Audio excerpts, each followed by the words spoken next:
타이밍이 중요할 뿐이지 2차 전지 업종의 섹터는 틀림없이 움직인다는 측면에 동의를 하고요. 그러면 움직이는 시점이 어디이냐? 반도체 좋아. 돈 많이 벌어. 미래 산업이야. 단 지금의 주가 수준은 12배 올라온 것은 미래 가치를 끌어다가 지금의 주가 수준에 반영됐기 때문에 지금은 거품이야. 과거의 반도체와 아주 동일한 현상에서의 모습이라고 해석을 하고 있고요. 그러면 그때 당시에서의 반도체 주가의 삼성전자가 어떻게 움직였는지를 판단해 보게 되면 지금의 2차 전지 업종에 대한 미래 가격에 대한 흐름들을 우리가 유추해서 미리 예상해 볼 수가 있겠죠. 그렇다면 투자 전략까지, 가격 전략까지 한번 말씀드려 보겠습니다. 2차 전지에 대한 진입 포인트.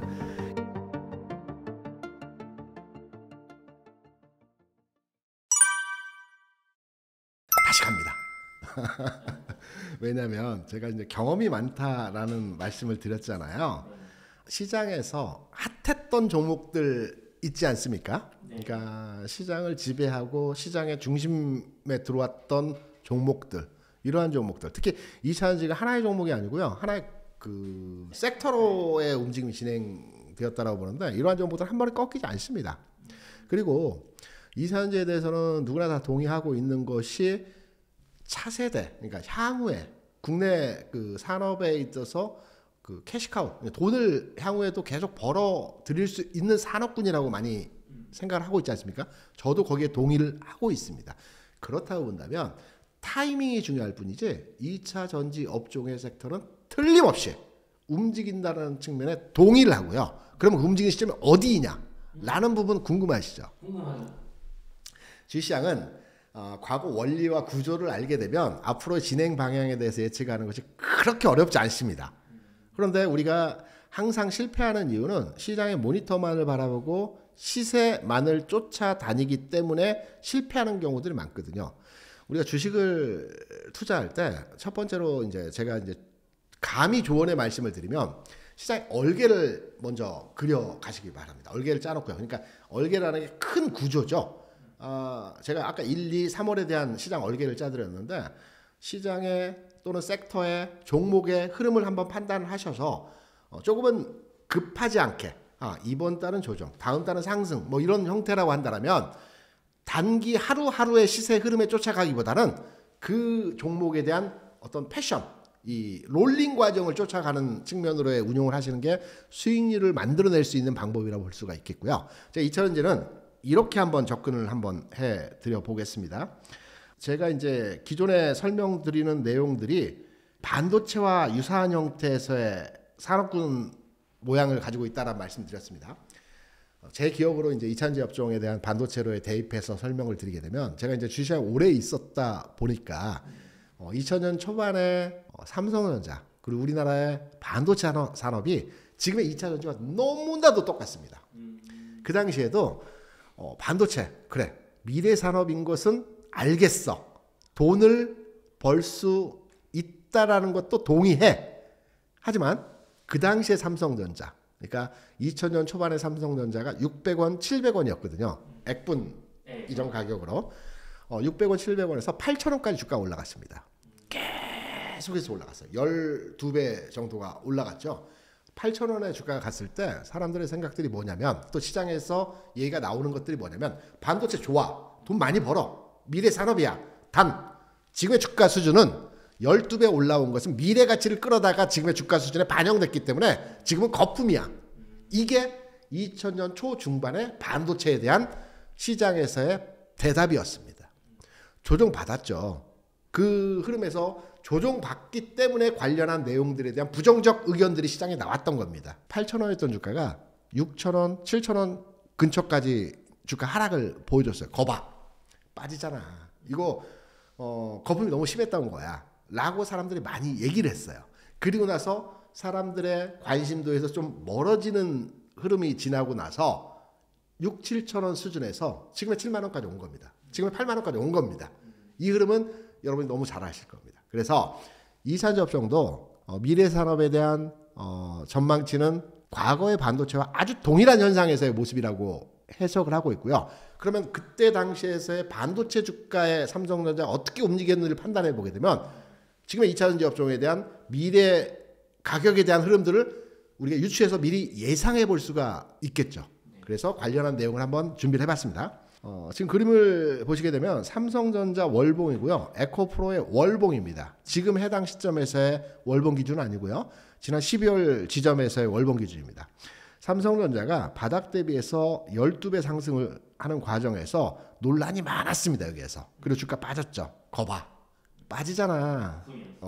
그런 과정에서 우리가 흔히 하는 이중 바닥을 만들어준 뒤에 주가가 상방으로의 턴 오버했고요. 이후부터는 연속해서 주가 상승을 했습니다. 그렇다 보면 여기에서 삼성전자의 월봉을 그대로 에코프로, 이제 대표주이기 때문에 에코프로의 주가로 대입을 해서 판단을 해보게 되면 이건 12월 초에 제가 이제 설명을 드리면서 만들었던 자료이기 때문에 지금의 자료는 약간 다릅니다. 지금의 자료는 다시 바로의 설명을 드리겠습니다. 이러한 모습으로 만들어가진 과정이 진행되는 과정에서 바닥을 찍고 상승할 것이다. 그래서 월봉 기준으로 보면 2월 정도 선에서부터 상승 흐름이 진행될 가능성이 높다라는 측면으로 해석이 되거든요. 지금 시점으로 2차 전지를 한번 보겠습니다. 지금 오늘 이 모습입니다. 대표 종목이라고 해서 에코프로, 물론 탄력도는 뭐 좀 더 강한 종목들이 있겠지만 우리가 대장주라고 하면 과거 에코프로 대장주로 많이 인식을 하지 않았습니까?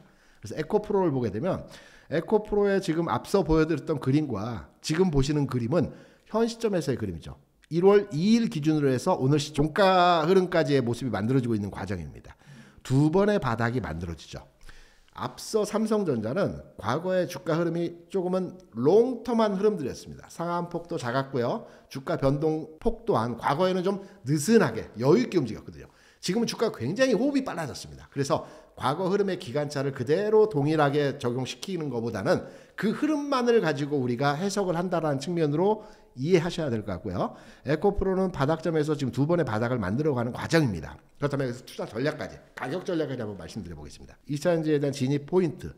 일단 2014년 1월장 딱 시작하면서 에코프로 기준으로 해서 대략 64, 5만 원 정도에 출발했습니다. 그러면 양봉으로 만들어질 때 앞서 말씀드린 이 두 번의 바닥이 완성이 되는 거죠. 그래서 진입은 미리 들어간다. 2월장을 기준으로 해서 접근을 하겠지만 지금부터 1월부터 조금씩 사 들어간다라고 한다면 64만 원 이상권대의 가격이 유지될 때 일부씩 진입을 하시면 되고요.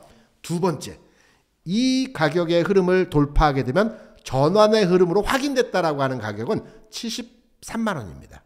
이 73만 원은 이 앞에 그러니까 12월 흐름에서의 시가 이 윗부분입니다. 그림에 보시면 이 상단부 돌파 가격이거든요. 이건 확인된 가격입니다. 추세가 전환되는 상승 전환의 흐름이 만들어지는 겁니다. 그래서 1월장에서는 64만 원 이상권대에서부터 관심을 가지시면서 접근을 하시고요. 그리고 2월이 될 수도 있고 1월이 될 수도 있지만 73만 원을 돌파하게 되면 여기서 애드업 추가로의 진입을 하셔도 된다는 측면으로 2차 전지에 대한 접근 흐름으로 대응을 하시면 될 것 같고요. 그리고 KLX 2차 전지 섹터에 대한 이제 내용을 한번 체크해 드리게 되면 여기 이제 2차 전지에 대한 KLX 섹터에 대한 내용입니다. 2차 전지 업종은 지금 시점에서 1월에 강한 상승의 흐름이 나오기보다는 완만한 흐름에서의 가격 진행의 모습이 나타날 가능성이 높습니다. 왜냐하면 지금 보시는 제가 이제 준비한 자료 내용을 보게 되면 지난 12월 장에서 그 공매도 규제 제한으로 인해서 주가가 강하게 한번 상방으로 올랐던 적이 있습니다. 그리고 나서 주가 조정과 최근까지의 흐름이 완만한 과정에서의 모습이죠. 여기에 중요한 포인트는 상방을 돌파했습니다. 최근에. 그리고 상방에 대한 지지를 확인하고 있습니다. 여기에서 세게 가기보다는 앞에 대한 저항 구간의 내용들이 앞에 가격별로 계속 진입이 되기 때문에 완만한 흐름이 나타나고요. 앞에 말씀드렸던 2월 구간에 들어서서 이러한 내용에서의 그 슈팅이 나오는 아주 가벼운 흐름이 나타나는 이 고점을 돌파하는 가운데서 이 가격 진행에서의 흐름이 나타날 가능성이 높다. 그래서 2월장을 겨냥해서 나는 좀 시간적 여유와 자금적 여유가 있다. 그렇다고 한다면 1월장에 오히려 2차전지 업종에 대해서 내려갈 때 매수하지 마시고요. 앞서 말씀드린 대로 64만 원 이상권대에서 가격이 유지될 때 이때 가격을 상방으로의 매수를 진행하시고 그리고 13만 원, 14만 원 넘어갔을 때는 추세 전환이기 때문에 이때는 좀 비중을 실어서 들어가셔도 되는 전략. 1월장에는 시간을 두고 여유를 가지고 주식을 모아가는 측면으로의 접근하실 만한 섹터이다. 이렇게 판단하고 있죠. 1차적으로는 공매도 규제 관련한 내용이 나왔을 때 90만 원 살짝 돌파했었죠. 네. 에코프로 기준에서 이 가격은 무조건 돌파한다고 봅니다. 그럼 100만 원 수준에 가서 판단을 해야 되겠죠. 더 갈지 아니면 거기에서 좀 흘러내릴지 이 부분에 대한 내용을 판단해야 되기 때문에 일단 90만 원 초반 그 공매도 규제가 나왔던 이 가격은 돌파한다고 봐야 되겠죠. 그리고 또 하나 이차전지 업종이 가기 위해서는 제가 앞서 이제 테크니컬한 측면에서의 가격 진행 방향에 대해 설명을 드렸는데요. 펀드멘탈한 부분도 충족이 돼야 되는 겁니다. 그러니까 제가 이제 지금 주가 수준에서 저항과 지지 그리고 매물 구간에 대한 우리가 기술적 분석으로의 주가 분석을 할 때의 내용을 가지고 접목시켜 해석하는 방법도 있겠지만 좀 더 확률적으로 높은 확률로의 주가 움직임에 대한 예상을 하기 위해서는 펀드멘탈 관련해서도 접목시켜서 복합적으로 해석을 해야 되거든요. 그래서 이차전지가 가기 위해서는 두 가지 조건식에서의 그 충족돼야 될 내용이 있습니다. 주식은 항상 돈에 의해서 움직이는 종목 시장이거든요. 그렇다 본다면 2차전지는 기관이 좋아하는 종목이 아니고요. 외국인이 좋아하는 종목이 아닙니다. 개인이 선호하는 종목입니다. 그러면 개인의 돈이 들어와야 됩니다. 개인의 돈이 들어오기 위해서는 고객 예탁금이 증가를 해야 되는 것입니다. 고객 예탁금이 증가하기 위해서는 어느 정도 수준에서의 고객 예탁금이 증가를 해야 되느냐. 지난해 7월, 8월, 9월 2차전지 업종의 그 시세 선도 현상을 보여줬을 때 고객 예탁금이 55조, 56조, 57조였습니다. 이 정도 돈이 들어왔을 때 해당 섹터에 대한 관심도와 그 시세 형성을 위한 매수가 들어오는 것입니다. 고객 예탁금 규모에 대한 그 상황을 제가 이제 데이터로에 이제 한번 자료를 만들어 왔는데요. 지금 보시면 지난 7월, 8월, 9월까지 해서 이차전지 업종이 가장 주가가 강했던 시점에서의 고객 예탁금은 57, 8조, 55조 이상이었습니다. 이때 고점 찍었죠. 그리고 나서 주가가 쭉 예탁금 감소와 함께 주가가 빠졌습니다. 이차전지 업종의 주가 바닥을 찍었던 지난 11월 이때 45조 원의 예탁금이었습니다. 최근 고객 예탁금 상황을 보게 되면 54조, 55조, 53조 여기서 그 예탁금이 증가하는 현상들을 보였습니다. 그러면 53조 이상의 예탁금 수준이 되었을 때의 2차전지 업종이 움직일 수 있는 시장 환경이 마련된다. 첫 번째 조건은 충족됐습니다. 어느 정도는 충족됐습니다. 하나의 조건은 충족됐죠. 두 가지 조건이 충족돼야 되는 겁니다. 우리가 반도체가 움직일 때도 일단 수출이 돌아서야 된다는 얘기를 많이 하죠. 반도체 수출이 최근 3개월 연속해서 수출이 증가하고 있습니다. 지난해 연초 중반까지만 해도 25%, 35% 감소율이 전년 대비해서 그 진행되다가 지난해 연말부터 10, 11, 12 이렇게 해서 3개월 연속 그 수출 증가세가 추진되었죠. 그래서 반도체가 움직이는 거고 여기에 외국인 투자자들이 매수에 들어오는 과정에서 반도체 종목들이 특히 삼성전자 주가가 올라간 겁니다. 이런 펀드멘탈 구조가 충족이 돼야 되거든요. 그러면 두 가지 측면에서 이차전지가 움직이는 환경이 마련되기 위해서는 첫 번째 고객 예탁금. 왜? 개인이 선호하는 종목이기 때문에 시장에 돈이 들어와야 된다. 두 번째 수출입니다. 우리가 어떠한 업종이든 간에 시장 환경이 개선되고 좋아지는 것을 확인하는 데이터로 판단했을 때 주가가 올라가는 것입니다. 막연하게 좋아질 거야 이런 희망에 의한 주가 움직임은 잘 나타나지 않습니다. 데이터로 확인됐을 때 해당 업종에 해당 섹터의 종목들이 움직이는 것입니다. 그럼 수출이죠. 지금 2차전지 업종에 대한 수출 데이터 내용에서의 흐름을 보게 되면 제가 산업통상자원부에서 나온 수출 데이터 기준으로 해서 한번 여러분께 설명을 드리려고 자료를 한번 만들어 봤습니다. 매달 1일에 전월 수출 데이터가 나옵니다. 그리고 매달 15일에 무역수지 흑자 무역수지가 나오고요. 구체적인 그러니까 산업별 그러니까 세밀한 업종별 수출 데이터는 매달 10일에 나오게 됩니다. 그래서 매달 1일에 나오는 어제 나왔던 데이터는 이제 러프하게 그 데이터의 흐름인데요. 2차전지 업종 같은 경우는 지난 12월에 발표된 그러니까 11월 데이터가 8개월 만에 계속해서 2차전지 수출이 감소하다가 8개월 만에 플러스로 전환했습니다. 첫 번째죠. 의미 있는 지점에서의 흐름이죠. 근데 한 번의 그 전환으로 업종이 돌아서지 않습니다. 최소한 두 번 내지 세 번의 그 수출 데이터가 개선되는 지점이 나와야지만이 주가가 반응을 하게 되는 겁니다. 삼성전자도 3개월 차에 주가 슈팅이 나왔죠. 이차전지도 마찬가지입니다.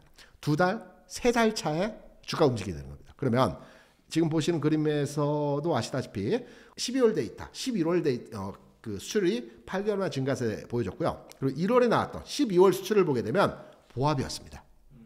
그러니까 정확하게 보합이었습니다. 그러니까 수출 증가세가 유지되지 못했죠. 그러면 1월 데이터, 그러니까 2월 1일에 나오는 데이터를 한 번 더 확인해야 됩니다. 이때 수출이 확 늘어난다 라고 한다면 2월부터 움직일 수 있는 여건이 될 수 있는 거죠. 그래서 이산지 업종에 대한 펀더멘탈 구조에서의 상승 흐름을 찍어낼 수 있는 지점에서의 내용은 첫 번째는 고객이나 상품 어느 정도 충족됐다. 두 번째는 수출 데이터. 아직은 한 달 정도 수출이 증가하는 내용으로서의 해당 업종이 상승하기는 조금은 아직은 시기적으로 한 달 정도 더 봐야 될 것 같다. 그래서 이차전지 업종이 2월 흐름에서 개선되는 상황의 가격 진행이 나타날 수 있을 것이다 라는 측면으로 저는 판단하고 있습니다. 대장주를 찍어달라는 얘기죠. 대장주는요, 주식 투자를 제가 오랫동안 하다 보게 되면 지난해 같은 건 에코프로가 단연 대장주였죠. 근데 최근래에서의 상황을 보면 물론 동반 상승, 동반 하락의 모습은 아니지만 부분적으로 포스코 퓨처엠이라든가 에코프로 BM이라든가 LNF라든가 이런 종목들이 산발적으로 움직임을 흐름들을 만들어가죠. 대장 아닙니다. 대장주는 최초의 대장을 했던 종목이 이후에 시장의 흐름이 전환돼서 다시 해당 섹터가 주가 움직일 때 기존의 대장주가 다시 갑니다. 중간 단계에서는 대장 아닌 소대장, 중대장들이 중간중간 공을 세우죠. 하지만 진짜 대장은 기존에 갔던 종목이 또 가게 되는 겁니다. 그래서 에코프로 대비해서 에코프로 BM이나 퓨처엠이나 등등등 종목들이 최근에 산발적으로 움직이긴 하지만 이 종목이 대장이 되는 것이 아니고요. 2월에 간다라면 에코프로가 가게 되는 겁니다. 기존의 대장주를 봐야 되는 겁니다. 그래서 투자는 이러한 관점으로 접근하셔야 되는 거고요. 중간 단계에서 이런 종목들이 계속 산발적으로 움직이지만 그 종목이 대장주는 아닌 것이죠. 에코프로가 먼저 가야지만이 나머지들이 따라갑니다. 나머지 종목들이 산발적으로 움직일 때는 안 가는 장입니다. 이건 개인 특기에서 움직이는 겁니다. 그래서 어렵죠. 이런 장은 투자 안 하는 겁니다. 대장이 갈 때 쫓아가는 거죠. 물론 시차는 약간 있을 겁니다. 왜냐하면 지난 5, 6, 7월에 이차전지가 갈 때도 에코프로가 먼저 쭉 뽑아주고 그리고 나서 포스코 관련주들이 뒤따라가고 등등 이렇게 났는데 이번에는 얘는 가고 얘는 쉬는 게 아니고요. 탄력이죠. 에코프로가 10%가 올라가고 BM이 8%가 올라가고 퓨처엠이 6%가 올라가고 이런 가치가 돼 탄력이 다른 거죠. 탄력이. 이 탄력도가 다른 흐름으로 진행이 되는 겁니다. 왜냐하면 가게 되면 다 가야 되니까. 그래야지만 진짜 가는 흐름이니까. 그래서 탄력적 측면에서는 과거의 대장주가 가장 탄력적이다 라고 판단되는 거죠. 우리가 주식 투자를 하다 보면 뉴스나 재료들이 많이 나오죠. 근데 뉴스나 재료들이 그때그때마다 시장에 영향을 주는 반응들이 다 다릅니다. 왜냐하면 잘 생각해 보세요. 리튬 가격이 2022년 10월에 최고점이었어요. 물론 이제 상품을 측정하는 단위들이 다 다르기 때문에 가격적으로 판단하기보다는 22년 10월 대비해서 지금 한 5분의 1 토막이 났습니다. 지금의 리튬 가격은 21년도 평균 가격입니다. 그러니까 22년도에 리튬 가격이 굉장히 급등했다가 제자리로 돌아온 거죠. 과거에 리튬 가격이 막 올라갈 때 원자재 가격이 올라갔기 때문에 해당 섹터에 대한 가격 부담들, 그러니까 그 원자재를 사와서 만드는데 마진율이 떨어진다고 가격 올라갈 때는 또 안 좋다라고 얘기했습니다. 또 가격이 빠지니까 수요가 또 가격이 빠져서 이 해당 업종이 안 좋다라고 얘기를 합니다. 그때마다 시장에서 적용하는 내용들은 각기 다릅니다. 아닙니다. 그게 아니고요. 제가 항상 얘기하는 거지만 또 앞서도 말씀드렸지만 예측 가능 시장이 가장 좋거든요. 상품도 마찬가지입니다. 상품의 가격이 급등락하기보다는 지금의 가격 수준 많이 내려와 있어요. 근데 많이 내려와 있는 가운데서 지금 횡보하고 있습니다. 원자재 가격은 지금의 가격 수준에서 횡보할 때 가장 좋습니다. 그래서 가격이 많이 내려왔다라고 해서 부정적으로 판단하는 것이 아니고요. 지금의 가격은 21년도, 20년도, 19년도 평균 가격입니다. 그렇게 많이 내려온 게 아닙니다. 22년도에 워낙 많이 올라갔기 때문에 많이 내려와 보이는데 평균 가격의 수준이고요. 가격이 최근에 내려왔다라고 해서 부정적으로 볼 이유는 전혀 없습니다.